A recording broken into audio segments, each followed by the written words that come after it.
145. Wolves. Part 1.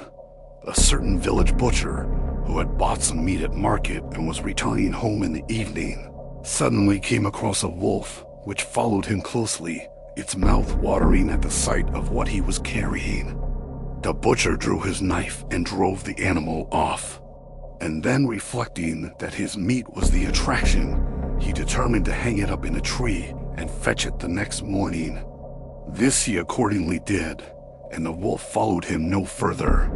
But when he went at daylight to recover his property, he saw something hanging up in the tree resembling a human corpse. It turned out to be the wolf, which, in its efforts to get at the meat, had been caught on the meat hook like a fish. And as the skin of a wolf was just then worth 10 ounces of silver, the butcher found himself possessed of quite a little capital.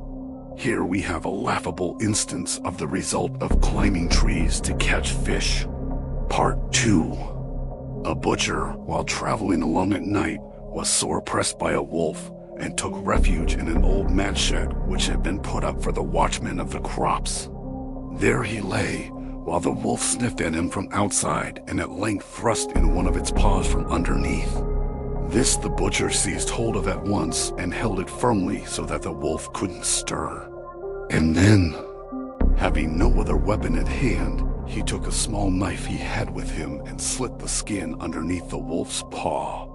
He now proceeded to blow into it as butchers blow into pork, and after vigorously blowing for some time, he found that the wolf had ceased to struggle, upon which he went outside and saw the animal lying on the ground, swelled up to the size of a cow and unable to bend its legs or close its open mouth.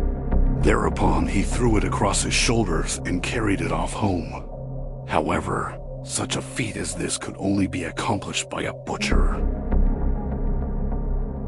Thanks for watching. Please like the video and subscribe to the channel for more excellent content.